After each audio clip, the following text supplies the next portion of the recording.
नमस्कार, मी पंजाब डक. आज आहे 11 ऑगस्ट 2026.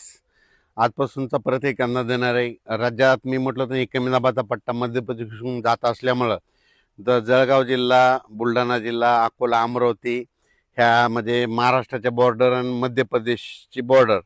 तर त्या बॉर्डरच्या जे तालुके आहेत त्या साईडनं मध्ये जळगाव, नंदुरबार, धुळे, चाळीसगाव ह्या पट्ट्यामध्ये आज 11, 12, 13च्या दरम्यान काही ठिकाणी रिमझिम पाऊस सुरू होईल म्हणून हा अंदाज लक्षात यायचा.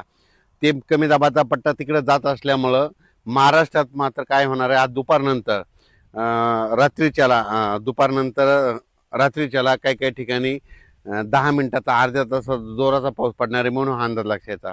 हा पाऊस सगळीकडे नाही, पण राज्यामध्ये भाग बदलत विखुरलेल्या स्वरूपाचा काही भागातच पडणार आहे. त्याच्यामध्ये ते कोणत्या जिल्ह्यात असणार आहे?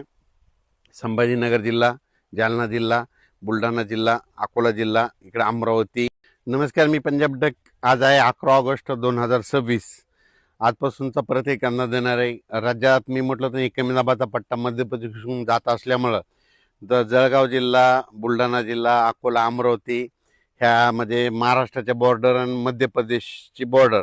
तर त्या बॉर्डरच्या जे तालुके आहेत त्या साईडनं मध्ये जळगाव, नंदुरबार, धुळे, चाळीसगाव ह्या पट्ट्यामध्ये आज 11, 12, 13च्या दरम्यान काही ठिकाणी रिमझिम पाऊस सुरू होईल म्हणून हा अंदाज लक्षात यायचा. ते कमी दाबाचा पट्टा तिकडे जात असल्यामुळं महाराष्ट्रात मात्र काय होणार आहे, आज दुपारनंतर काही काही ठिकाणी 10 मिनिटाचा, अर्ध्या तासाचा जोराचा पाऊस पडणार आहे म्हणून हा अंदाज लक्षात यायचा. हा पाऊस सगळीकडे नाही, पण राज्यामध्ये भाग बदलत विखुरलेल्या स्वरूपाचा काही भागातच पडणार आहे. त्याच्यामध्ये ते कोणत्या जिल्ह्यात असणार आहे?